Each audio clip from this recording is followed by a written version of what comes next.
The vampire that I play is the vengeance of my sex upon its exploiters. You see, I have the face of a vampire, but the heart of a feminist.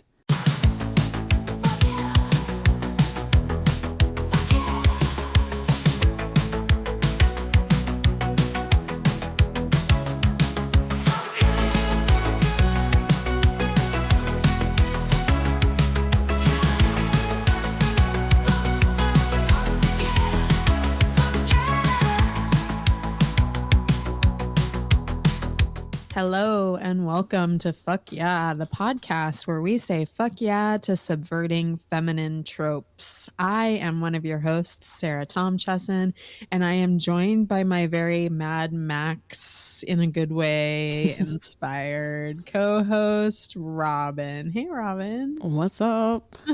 Thanks for You, noticing.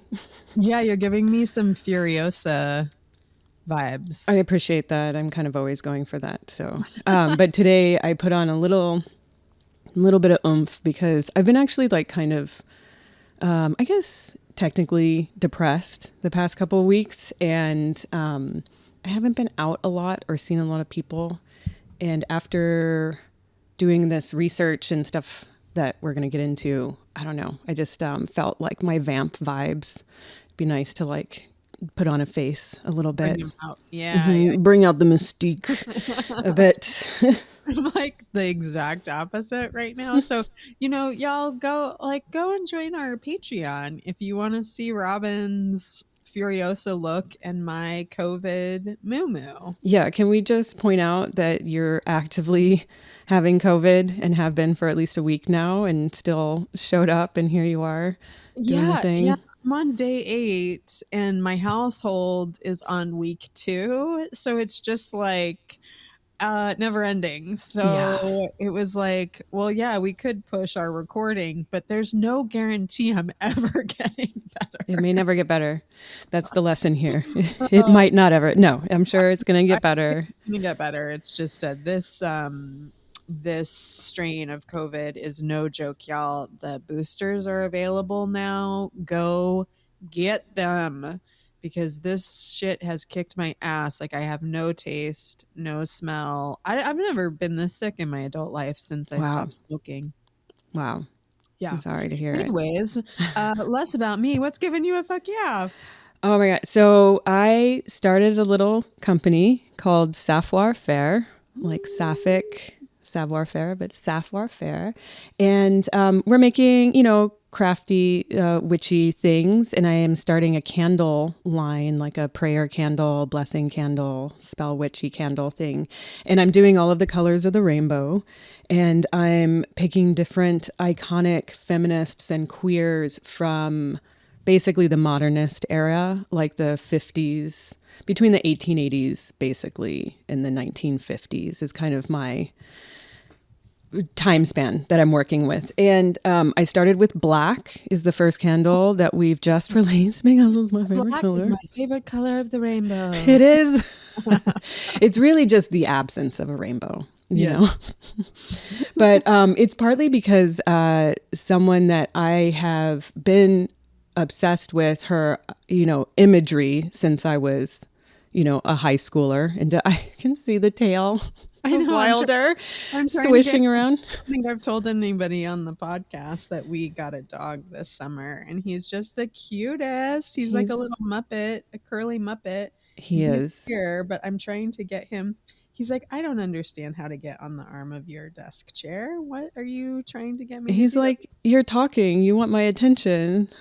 So keep okay. going. Anyway, Wilder, stop interrupting with cuteness. So, someone that I was obsessed with, like during, I got really up into like the 1920s and the silent film era when I was a high schooler, a teenager, and there was this one image of this woman who is kind of holding her long black hair up and just has this evil kind of, we're not evil, but like menacing, determined look on her face. And I didn't know who she was at the time. But now that image is stuck with me, and I was like, this is the perfect image for the black candle. And I really looked into who this person is. And it is Theda Bara. And the more I researched about her, the more interesting it kind of got. So I'm really excited to have her on the Black Candle. I think she represents what Black candle magic tends to be all about. Hers is so the Black Candle is protection, closure, and banishment. And so Theta Bara gives vamp vibes. And I have a quote from her where she literally said in 1917, over 100 years ago, "I have the face of a vampire, but the heart of a feminist." The fuck? So I was like, I can't believe she actually said that.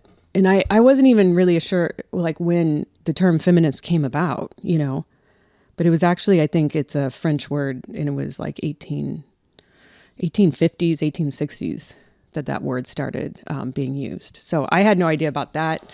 So I just started researching her, and I have some stuff I would like to share because she's given me a pretty big fuck yeah. So if you don't mind, I'd like to take us on a little history lesson, but in a fun way, not a boring school way. Okay. So I want you to imagine 1915, right? Film has been around for like 30 years-ish, somewhat, but like movies are just barely starting to happen. And at this time, we have women in film being portrayed as like, innocent, wide-eyed damsels in distress that are like waiting for their savior, or their moms. They're like matronly. They're like setting rules, or they're caretaking. They're like way off the side characters. I think a lot of the feminine tropes, when we said that this is what we wanted to be talking about, like a lot of them are represented in that time. Like the earliest of media is tapping into this. You're either like a damsel in distress slash I heard them called ornamental heroines. Yep. And I just think that that's the perfect term. Yeah. Or you're the mother, martyr, good wife, and you're Right. basically there just completely insert, and sort of like a lot of things kind of fall from there. Yeah. So it's like at a time when you're either a victim or a caretaker. In 1915, a movie comes out called A Fool There Was, and it starred Theta Bara. And her name in the script is the vampire, but she's not a literal vampire. This is literally where the term vamp comes from. This movie is from Theta Bara, and how she then went on to make nearly 40 films in the next 4 years. So she had a contract with Fox, and that she was just banging them out. And all of them, she's this same kind of character. So her character was using men's attraction to her for her own personal gain, basically. So she was manipulative, she was cunning, she was like trying to get what she wanted out of the situation. And that's like the vampire femme fatale. It's like the first femme fatale character on silent, at least in American. I don't know like what was going on exactly in like, but she's billed as like the first femme fatale of silent film. And are her characters ultimately being vilified and killed at the end of these films, or is there some kind of happy ending for her characters? That's a really good question, and I should look more into that, because it is I wonder if she gets punished at the end of these films, because what sucks is these films do not exist anymore. Like there are minutes of her films. She did play Salome. She was Cleopatra too. No, she was Cleopatra. She was a number of characters that I don't know that she gets her comeuppance necessarily, which is a good point to bring up. Like that would be really remarkable if she's not getting punished at the end of it, because that's certainly a trope. She was with Fox, and the film was extremely flammable, and they were storing all of their archive in a warehouse in New Jersey. And in the 30s, it lit a flame. Like this stuff, if it got overheated, would spontaneously combust. And so all of her films, there's only a couple minutes of actual footage, but there's lots of stills and other imagery that you can see of her. And I mean, really, she's like the first like real goth that I've seen also. I mean, she's like fundamentally trad goth. And it's interesting to see her images, like just how she's a spooky woman. Mm-hmm. I was just trying to look up to see, like, does her character, you know, win or lose at the end of films? And it sounds like, given that she's then cast in Cleopatra, which is biggest film of the time, that this sexual predatory female character actually does pretty well in these films. But the review of A Fool There Was Oh, yeah.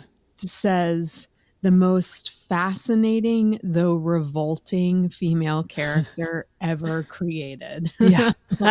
What, it's something to aspire to. There too. So Mary Pickford was like at that time the quintessential like doe-eyed, innocent, sweet woman character, and she wrote about Theda Bara at the time, and she said. After Theda Bara appeared in A Fool There Was, a vampire wave surged over the country. Women appeared in vampire gowns, pendant earrings, and even young girls were attempting to change from frank, open-eyed ingenues to the almond-eyed, carmine-lipped woman of subtlety and mystery. So it was like a cultural revolution, I think, on some level at that time. And then also, if you think about, this is right before World War I is starting. It's a couple years before the U.S. gets involved in World War I. And that was just such a huge impact for what were these huge cultural changes that happened afterwards, that we got the 1920s, the roaring 20s. And so this is right on the cusp of corsets are starting to go out of fashion. Women are just barely starting to cut their hair, but not quite yet. You know, it's just like right when, also right before women are about to, get the right to vote. White women are about to start being able to vote. So it's like, it's really an interesting time period for her to come out and, be idolized in this way, to have such a huge impact. Like, I think the culture was ready for it, and she was the one that took up the mantle on it. Yeah, it's interesting how, I mean, there's a massive kind of cultural shift that starts happening around this time. And I kind of wonder, like, gender norms do tend to go through a big shakeup when there is war, Yeah. famine, Mm-hmm. depression, these sorts of things. Suddenly we can't kind of hold these strict boxes that we need people to exist in. Yep. Becomes a little bit more. So I wonder if there was something that she was kind of tapping into that was just happening in the zeitgeist, where she just had this freedom and this, really kind of burgeoning new technology Yeah. to just break really outside of these norms that had been really kind of constricting everybody up until this point. So, because she wouldn't have taken off in the way that she did Right. if people weren't really hungry for it. Yeah. I think that's a big part of it. And then just how everything was shifting at that time. I think photography and film are a big part of it. It's, I think, akin to like the printing press type of thing, where it's like we now have this way to much more quickly and easily be able to show people things, show them different ideas, stuff like that. Like, I love that, there was this wave of young women, like basically like going goth. It's like they all saw The Craft, and they're like, this is me now. Like, I'm going to wear my little choker with a cross. I just watched The Craft because, Oh, of course, really? I've been homesick and have been diving into some old movies. Yeah. It doesn't hold up as well as I thought it was. Oh, that's too bad. I haven't seen it since the 90s. Yeah. I was like, oh, I don't know that I love this as much. I think that, like, the representation of witchcraft in that Mm-hmm. movie is inherently negative. Mm-hmm. Like it's a dangerous, bad thing to do. And so it's really interesting to watch it now where there's been so much more of an embrace of witchcraft as a tool that we have, right? That women in particular have to gain power. Yeah. It's not really portrayed in that way. Although I do remember seeing it at the time and being really drawn to it and drawn to those characters and like loved all the actresses in it. And I was like, huh, it doesn't quite resonate anymore. I mean, I find that really fascinating how things can change over time, and we're still kind of drawing a certain thing from it. But the Yeah. culture and us as individuals have moved on in such a particular way, or we've evolved or grown. So these fundamentally like formative characters can end up being like, oh, right. Okay. Well, I guess at the time that made sense to me. Yeah, I mean, and I think it's also important for teenage girls to be Yeah. able to be flawed. And I Hmm. do think that the movie does that well. Yeah. They are not going into their witchcraft with good intentions. And Right. so, probably the reason it persists and the reason that it kind of lives in us is that it's like, oh, these were complicated female characters that were Right. roughly, our age, and we didn't get a lot of that. And so I Yeah. do think that there's great value in that. And I mean, of course, like everything that we're talking about with Theta Bara, right, is that like we're always hungry to see human complexity. Right. And it's not like human complexity is restricted to cis men. Right. So, Exactly. And I think it's like it hits particularly hard, I think, as women when you see complex women. mhm. And especially women that like don't necessarily have good intentions or Right. whatever, that they Right. can be that flawed. I love it. One quote, I do have that one quote, but I want to tell you the full quote that Theta said in this article in 1917. She was asked about her vampire roles in film. And she said, "The vampire that I play is the vengeance of my sex upon its exploiters. You see, I have the face of a vampire, but the heart of a feminist." Can you say that one more time? The vampire that I play is the vengeance of my sex upon its exploiters. You see, I Yeah. have the face of a vampire, but the heart of a feminist.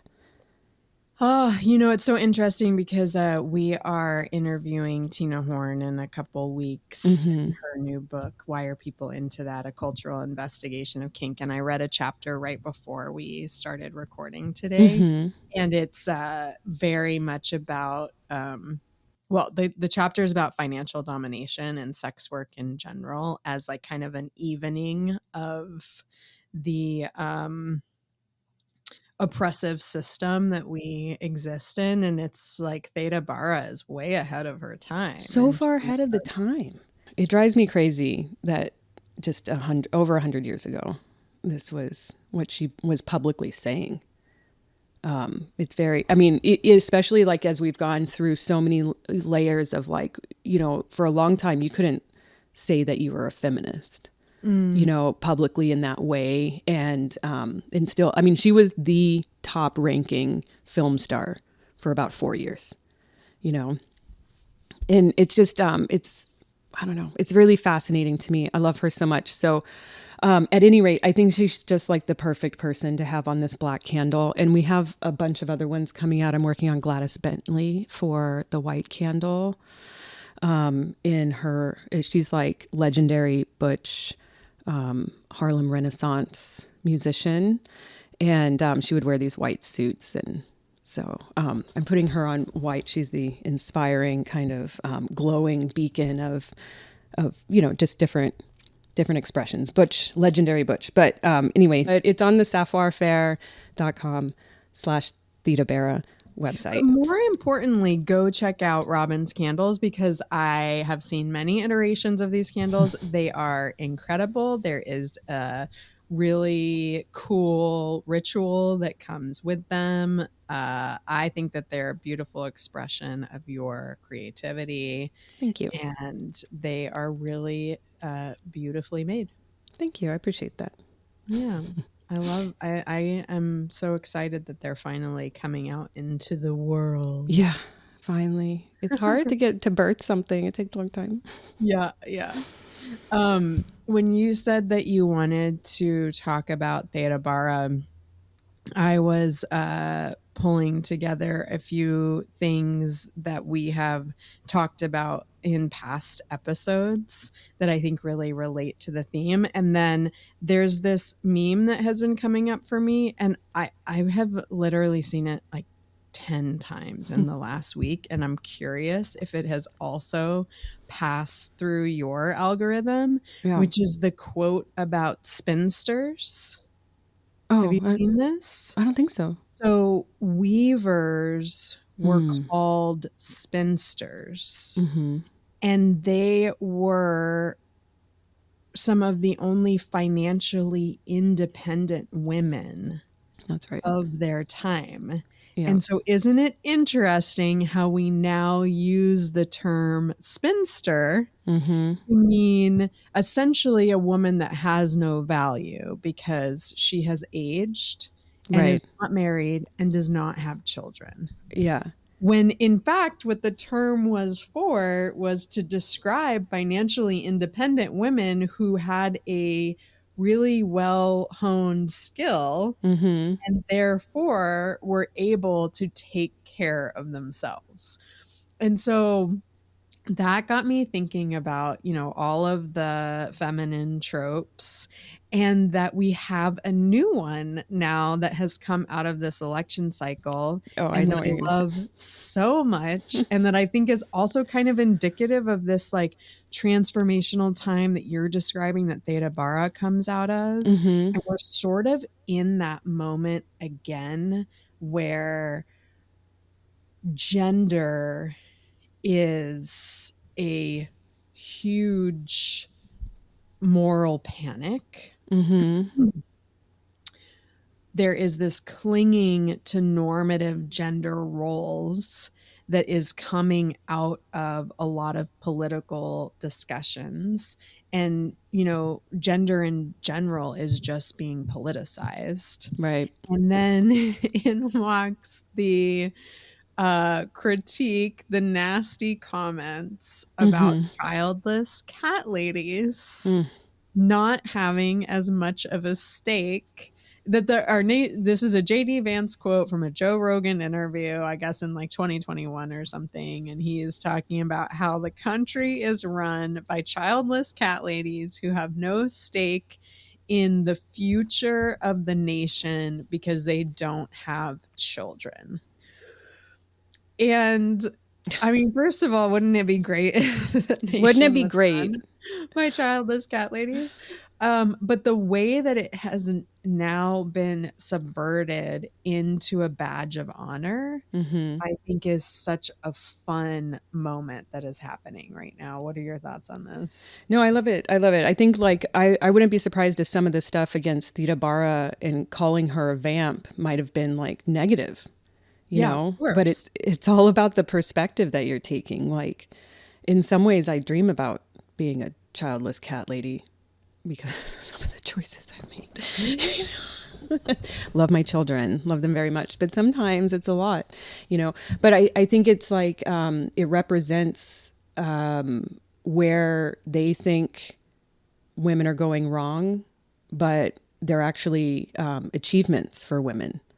Well, and it's like it's an easy, like, it feels like low-hanging fruit if Mm-hmm. what your ideology is a real attachment to like traditional family values, nuclear family, normative gender roles. And so with the rise of the trad wife, influencer community that's like, look at me, I'm living these traditional gender and family values. And here I am making my Cheerios from scratch because I am a true woman, you I know? love making your Cheerios from scratch. Little tiny O's, every one of them. And so, if that is your worldview, that we should be returning to this really traditional Christian nuclear family structure, then the low hanging fruit is any women who have not met that ideal. But like you look at studies, and childless women are some of the like They're the midlife happiest childless women are some of the happiest people and in our healthiest. society. Yeah. Yeah.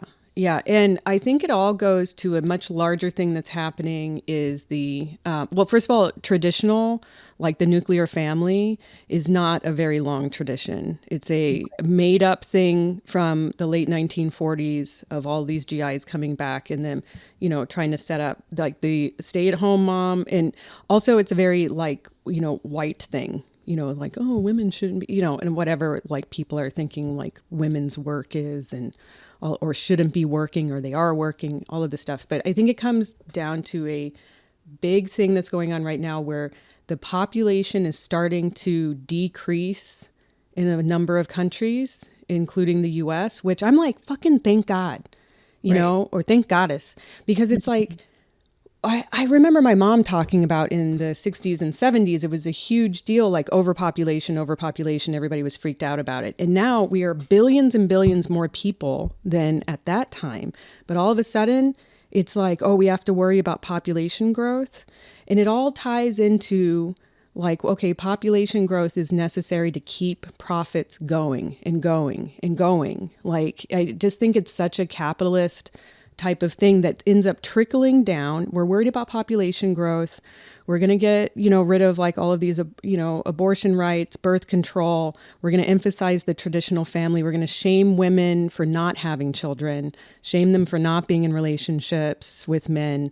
And it's like, I don't know, to me, it's just really easy, not easy, but it's very clear to me that all of this is a guise for getting women to produce more babies, to consume more things, and it's just going to kill the fucking planet. So I feel like being a childless cat lady is one of the more sustainable things you can do. Yeah, Right it's now.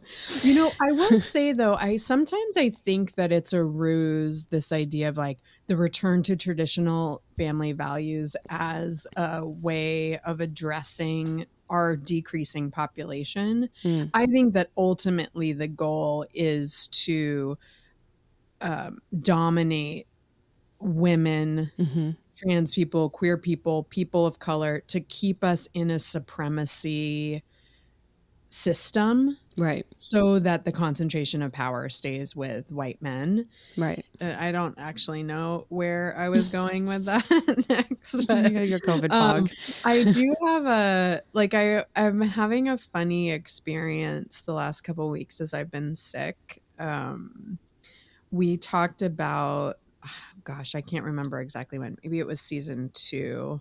We were talking about Emily Nagoski and Amelia Nagoski's book Burnout. Hmm. I Oh, yeah. introduced you to the idea of human caregiver syndrome.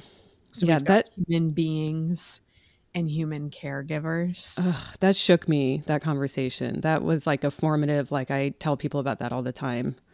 and that we condition women and femmes to be givers Hmm. rather than beings that have needs and deserve nurture and all of these sorts of things. And so then when this book came out right at the start of the pandemic. And so I think we were all kind of facing our massive burnout Hmm. that we had in, various ways. I know for me, I went through like a really big deprogramming around productivity Right. as a coping mechanism Hmm. and like as a way of kind of suppressing and pushing down some of the more complicated emotional dynamics in my life, in my, internal self. by staying really hyper productive Yeah. And it's almost like a sense of worth, like you're creating your own worth all the time by productivity. and through your labor. Yeah. Yeah. Which is so capitalist, you know? It's like, oh my God, they really got us on that one.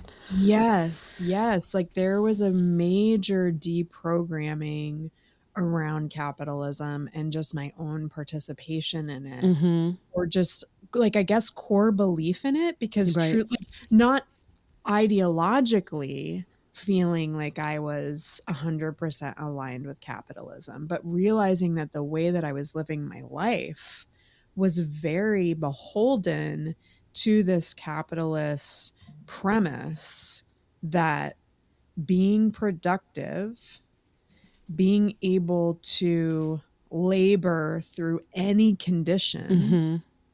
Mm-hmm. gave me a lot of value and worth. Yep. Me too.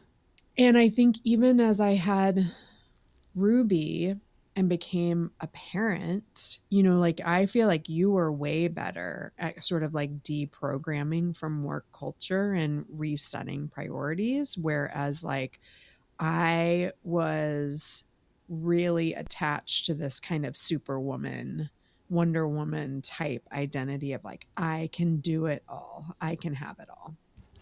Yeah, I think I just did it in a different way. Like I ended up staying home, but I don't think that I deprogrammed, which led to my own burnout. So I was trying to do everything. I was trying to take care of my parents. I was trying to take care of these two Right. kids.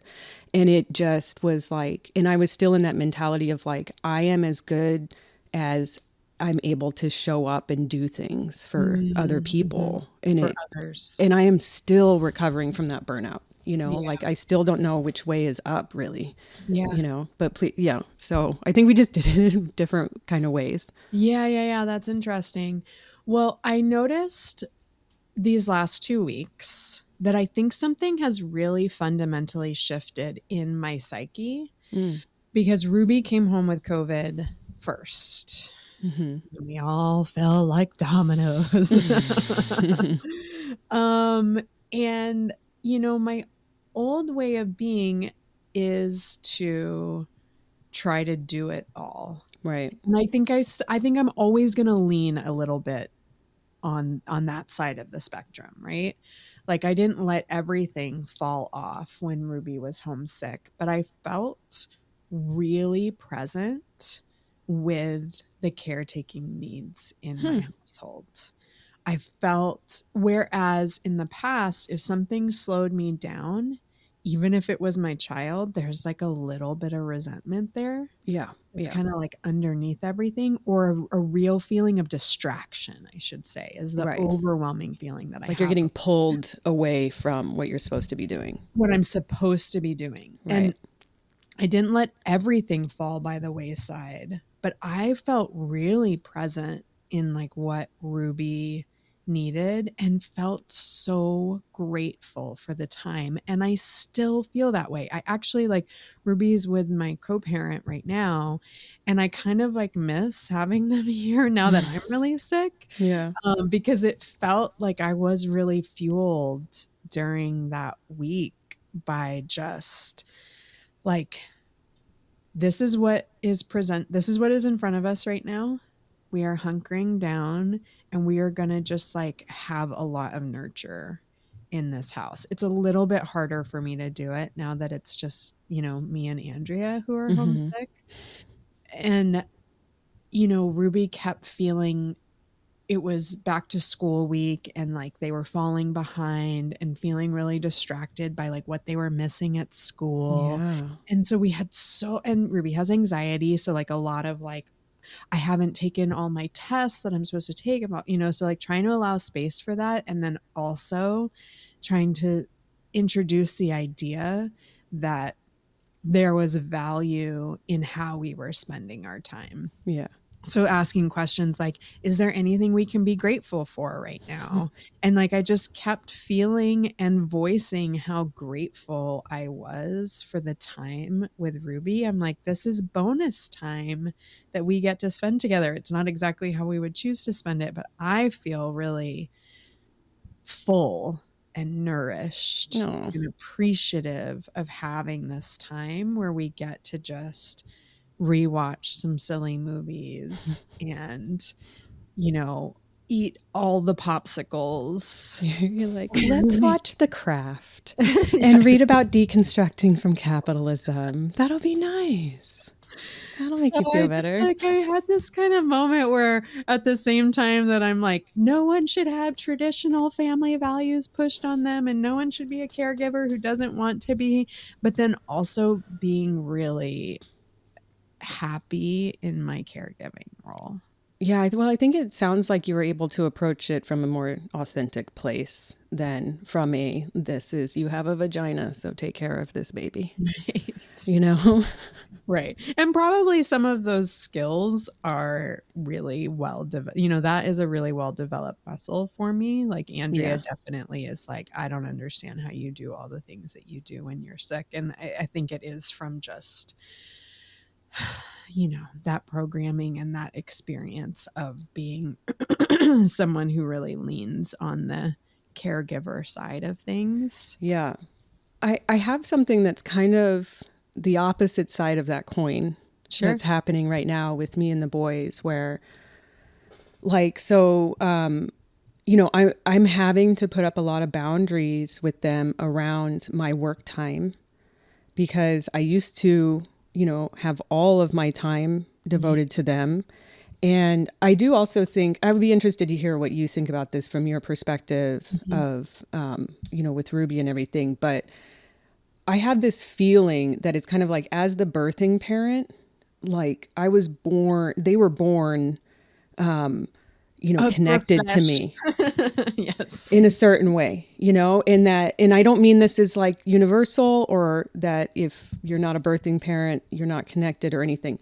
But I've felt like me versus my spouse, it's been about me slowly disconnecting and getting further away from them. And that I've tried to emphasize with him, like, you have to do the work to get closer to them. Like, it's not going to be automatic that you're going to be intimate with them. And it wasn't automatic that I was. It was because I did all of that stuff after the birth and everything, where I'm like, you know, spending every hour with Yeah, them, you know? I would say at this stage in their life, Right. the reason that they are more bonded to you is not related Oh, to yeah. you having birthed them. I Right. think it is the time, the intention, the energy, the habits, the care that they have received from you. Yes. I think Yes. you have truly been a primary caregiver. And I think that's the thing. It's like and this is how I should say it. It's not necessarily, it's not even about the birthing thing, but it's because in my mind, the caregiving started when they were still inside Yes, of me, you know? And so, and never ended. and I do not want to say, I'm not saying at all that you're more connected if you're a birthing parent, but that also led into me then being the primary person by far, you Yes. know? And so it's been this whole process over the last decade of like getting more and more space from them so I can do my life also. Yeah. It's like they are part, you know, huge part of my life, but it's like I put so much on hold and really, really lost my identity and am rebuilding it brick by brick now. And Mm. so I'm trying to get this, you know, Savoir Faire thing off the ground. And it's like, you know, tomorrow, my spouse is taking care of them and or my fiance is taking care of them and but they were giving me a lot of pushback yesterday about it, and it's such a heartstring tug. Like, Yes. I don't want to say no to them. I don't want them to feel like I don't want to spend time with them, but I'm like, yes, he took care of you guys on Friday, which they also had off. Yes, he's going to take care of you on Monday. And they're like, well, you should do one of the days because he did one of the days. And I'm like, but he also has that day off. And it's an opportunity for me to work. And I'm trying to explain to them, like, that period that you don't remember where I spent every single day with you, you know, where he would do one day a week and I would do 6 days a week. Like, that's, was huge for us and very valuable and stuff, but it's like it's just so it's really hard. So I could tell that they were really disappointed last night. And it Aw. made me really sad. I was like, am I doing the right thing? Like, am I I mean, putting I think like things in the the thing wrong order? is like boundaries are the space where you can love them and you at the same time, right? But Right. setting boundaries with kids is so much such a more difficult exercise than setting boundaries with adults. Yeah. So, like, I think one of the things that when setting a boundary is new to me, either within like a particular situation or with a particular person, like I notice that I overcorrect Mm-hmm. and I set pretty firm boundaries. Right. And then when I get back to the sweet spot, I know that I'm there because I realize like, oh, I have a little bit of flexibility within this boundary. Mm-hmm. So like they are making a good point about like, when it's like 2 days off of school, then it feels more fair to us that he would have Mm-hmm. one day and you would have one day.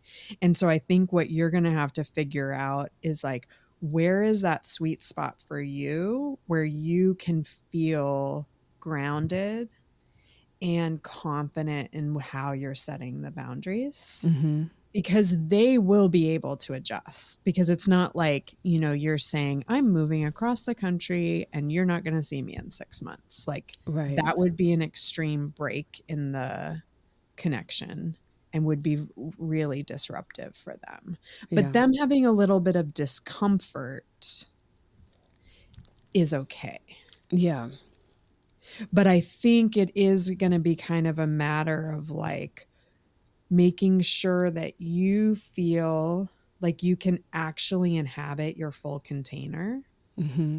like that you have the space to exist, like, and that the boundaries of your container actually get to extend outside of your flesh. Like, my container actually is this bubble around myself Mm-hmm. where I can feel I can call my energy back to me, and I can fill this entire container with my energy. Mm-hmm. And I can sometimes have this all to myself. And I think actually, if you get working on that, of Mm-hmm. like drawing your energy back to yourself and really feeling it, like feeling into it when you have some space from them, so that you're like, ah, it is all my energy in my container right now. Mm-hmm. I've actually like pushed their energy out temporarily. I'm like sitting in my own glow and I'm noticing this. I'm taking full advantage of it. And I think you'll start finding that then, like, the boundaries that you set with them might be a little bit more fluid. And that it Yeah. is okay if where you're starting out is having to have firmer boundaries because you haven't had any boundaries with them. Right. Yeah. No, you're making me tear up. I'm like, it's obviously like hitting me pretty hard because I think the grounded part is really key, and the container of my energy is key. It's like I'm not grounded in like, I guess my professional life. I'm not grounded in like my personal, even understanding of myself. And so then to like make boundaries with them feels like I'm really unsure about it, but I'm like frantically trying to get something else going because it was just so much, it was too much for me to be just their mom, you Yeah. know? It was just like, so it's a weird thing. Like I don't feel like secure, I think, in like all the different realms. Even like as a parent, like I don't feel like secure in myself or grounded. Like I don't think I'm doing like a horrible job, but it's like I You don't all are know, it's going through fucked up. major transition. Yeah. And I think that everyone has to give themselves some grace. Like, I would imagine if anyone is who's listening to this has gone through a divorce, or anyone who's been a primary caregiver Mhm. and is like trying to transition some of that care to the other like network of people that are in the tribe, right, are probably relating pretty hard to this, because this was something that was really hard for me as well when I was, I think of like separation of a family being a pretty long and involved process, Mhm. and one that kind of never ends, I'm discovering, right? Mhm. And like, so when there are moments or periods of time where Ruby is really comfortable with things like, having my mom provide care, or like, you know, having babysitting, or possibly, I mean, I haven't left Ruby for a full week ever, Mm-hmm. like, and I think this year in November, because I'm going to teach at a retreat, that's one of the things that I'm going to say more Ooh. about in a minute. But this will be the first time that I will be. Ruby went to England last summer Mm-hmm. and was gone for a week, but this is the first time that I've initiated something that will have me away from Ruby for a full week.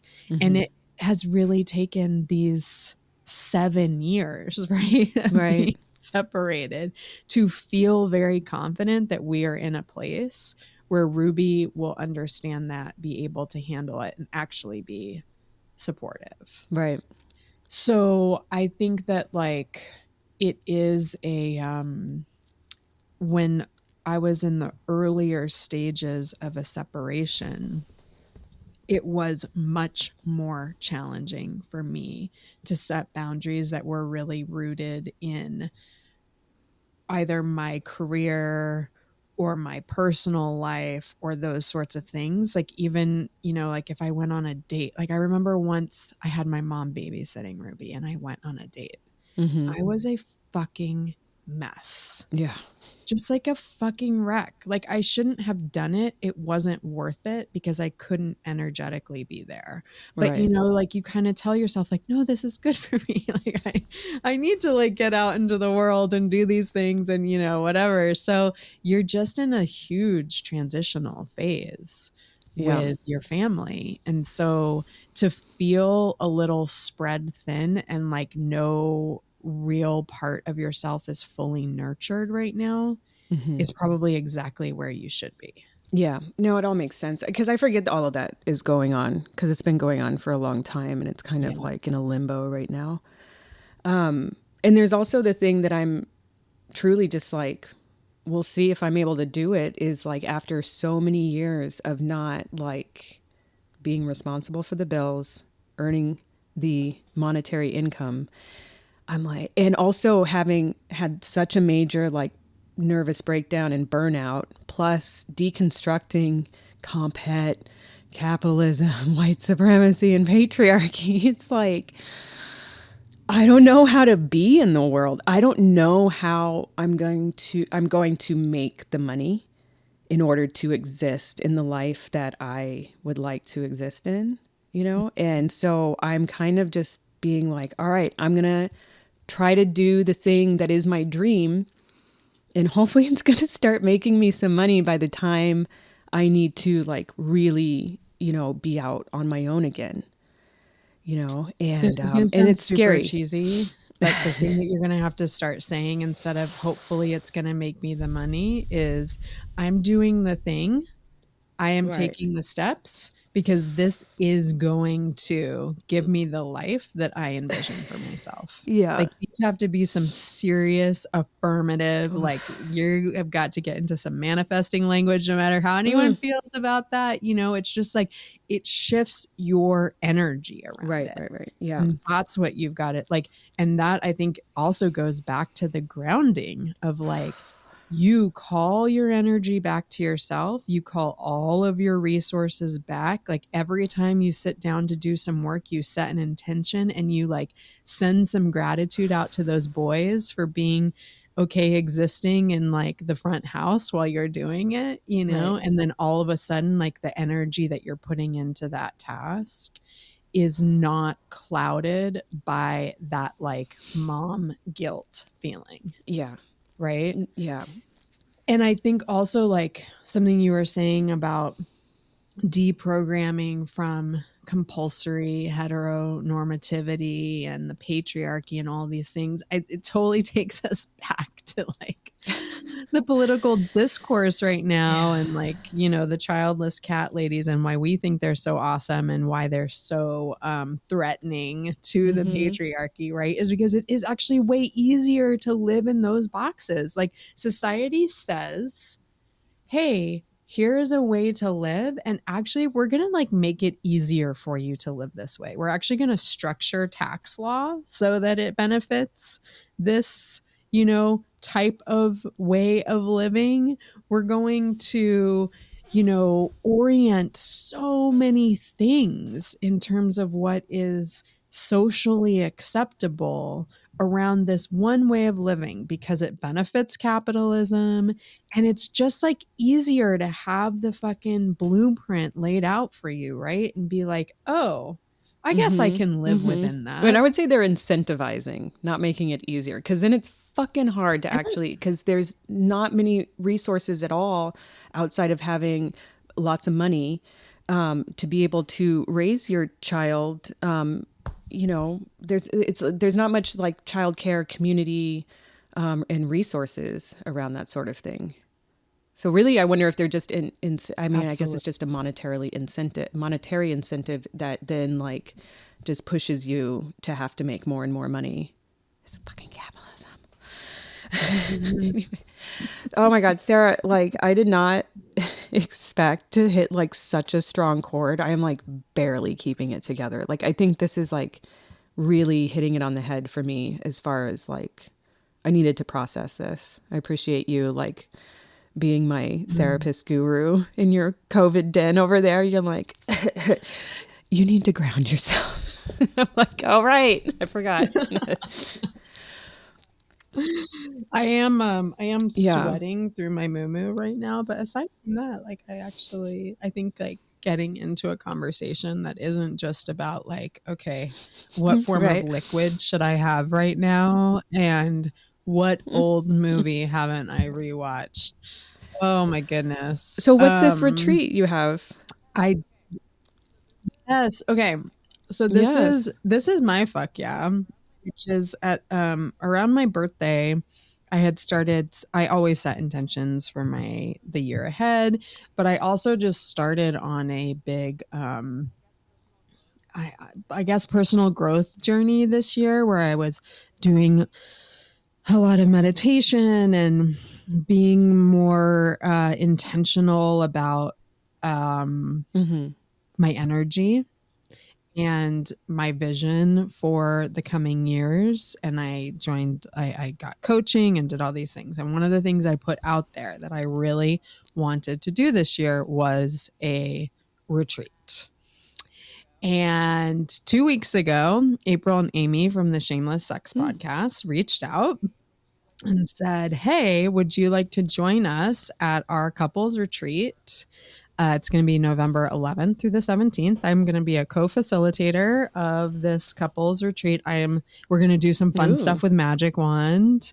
I am over the moon about this because I feel like it just is aligning so much with some of the goals that I've been setting around diversifying my offerings and getting back to teaching and doing one-on-one coaching with couples and individuals. And so it's really going to be a space where I can kind of stretch out into a lot of these new practices that I am putting into place, not only in my own life, but want to be putting into place in my coaching practice. And I'm going to It's in fucking Costa Costa Rica? Oh Rica my for a God. week. So I thought it was going to be like in Santa Cruz. What are you talking about? That's so exciting. There's monkeys there. no, it is. Yes, yeah, they're sloths, and I just think it's gonna be just Have you ever incredible. been? And I have, Yeah. to Costa Rica. I have Yeah, not. me It is too. on my bucket list. I have also been wanting to travel internationally again. I haven't traveled internationally in a long time, so it's just it's reinforcing for me just like when you get really clear about the things that you're Mm-hmm. trying to call in, that they don't necessarily show up exactly in the way that you expect them to. They don't exactly show up with the same timing that you're expecting, or asking for. But this was just like, I talked to them and I was like, yes, this is like a whole body yes. So I will include a link in case this Mm. is open to all couples. I have seen their retreats that they've done before, and I really like how they approach their retreat, which is very much fun and joy centered. And everybody who signs up gets an opportunity to weigh in on, like, we'll put together all of the possible offerings that we could present. And then the participants will actually like fill out That's their so survey and tell cool. us what they That's so want. cool. Yeah. I think Yeah, that's I'm an really, interesting way really to travel also, excited. like to, I mean, because I expect that they're not going to Mhm. work you, day to, dawn to dusk or anything. But I'm sure you'll put your work in and stuff, Yeah. but it seems like you'll have a lot of opportunity to do other things too. And it just seems like it's kind of like when you go to a party, but you have a job, you know? It's my Yes. favorite. Yeah. My favorite. You have something to do. I love bartending. Living the And so you job. get to talk to everybody and get to know Yes. people, but you also have something to keep you busy, but you also get to be at the party, I think that's so cool. Yes.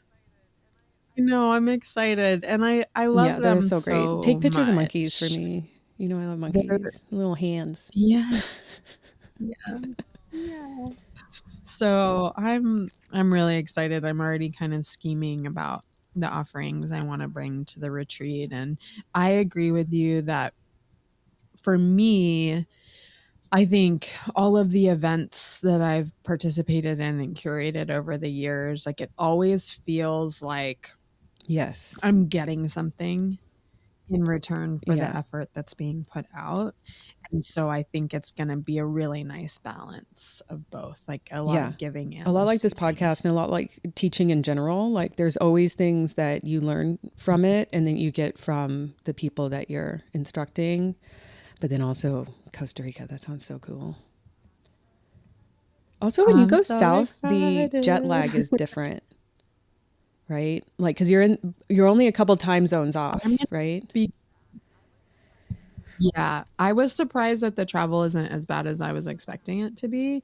I'm not as good with, time Right. Yeah. changes as I used to be when I was young, but I don't think I'm it's gonna sure be a I'll big get over deal it. because it's like it's weird how the planet works. You can go as far south as you do east or west, and it doesn't hit you the same. It's all about that sun. Anyway, that's so cool. I'm excited Yes, for yeah, you. Yeah. thank you. Yeah, Oh, I'm that's really, nice to really end it with the excited. fuck yeah too.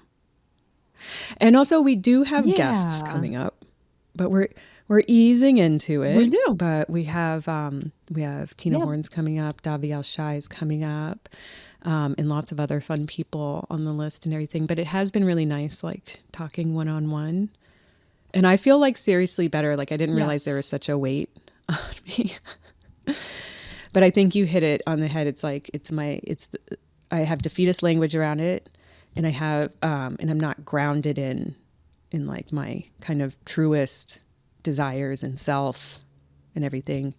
But and I'm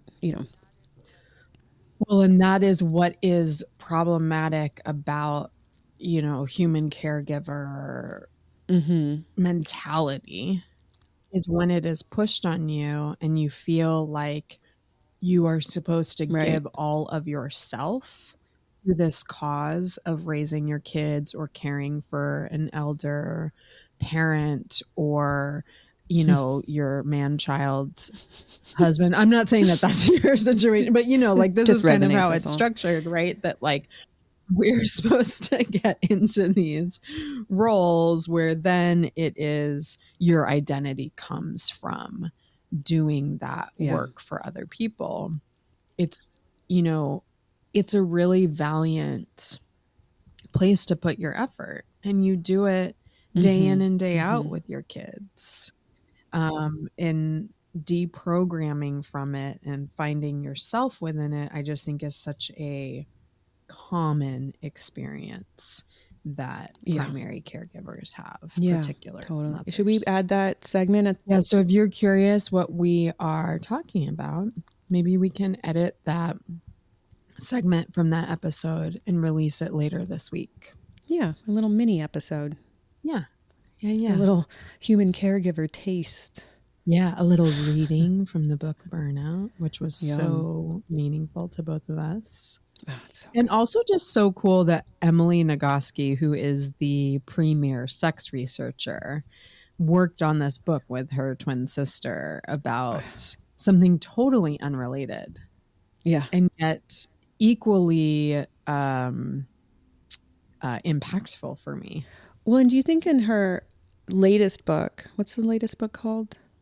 Come together, the science and art of creating lasting sexual connections. Well, I think that burnout and come as you are kind of really, the two of those together come together in that way of like, Mm-hmm. you can have all the knowledge and awareness of your body and your own sexuality and what gets you off and all of these things. You can know all the science about it, but you also have to be able to balance the rest of your life for you to even be able to engage in a healthy, beneficial way with your partner.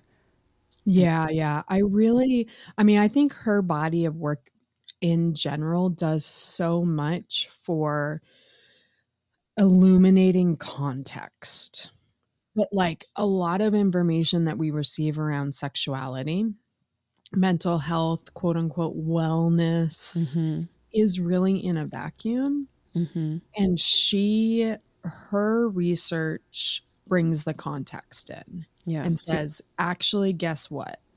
Like, sure, you might have spontaneous desire Mm-hmm. where you suddenly want to have sex and boom, it's amazing and explosive. And the second you see your partner, you're wet or whatever. Um, but now throw life onto that Mm-hmm. and like years of that relationship and the conflicts that you've had and the grief that you've experienced together and the like children and parents that you're caring for. And now let's see, Mm-hmm. Now where you what at? your sexuality looks like. Yeah. You think you just fell out of a coconut tree? It's like your sexuality comes in the context of everything that came before it and everything that will come after. Yes. Yes. Yeah. Oh, well, this was wonderful going in all the different directions with you. Mm-hmm. I feel like the one feminine trope that I didn't get to talk to you about, which I'm always curious about your ideas about the crone. Mm. But, we might need to just dedicate a whole episode to, you know, We should talk crone. about the crone and whether or not I should get a neck lift. Girl. That's it. Because, girl, okay, it's like I'm trying to be my best crone, and then I'm also like, what the fuck is happening with my neck? Yeah. And so I'm really on the fence about going into hardcore acceptance or just a smidge of a tuck. Yeah, yeah, yeah, It's so yeah. hard. This is a daily battle over here. Tell me about it. I can't take Daily. these anymore. Like, I'm just like, nope, Yeah. no, Yeah. It does not help to edit video of myself. no. We just need other people. We need young people to do it. And then that way we can crone it up and not think about it. Just don't show me in my reflection. But you know what? We're working through it and we are putting our videos up on Patreon. So if you want to enjoy our conversations And see that neck. via video, it's the biggest request that we have gotten from folks is like, where can we see video of this? And we have heard you. We have figured out the tech. And can I just point out in both of our backgrounds, oh yeah, we have paper vulvas that we made as a project together. Just a coincidence, so that's the kind of thing you can take note of. yeah. I know we have lots of cute things in our backgrounds that you can't see unless you go to Patreon and join to support the show. And you can find us on Instagram and TikTok at FuckYeahPod. You could email us fyeahpod@gmail.com. Fuck yeah. Fuck yeah. Bye.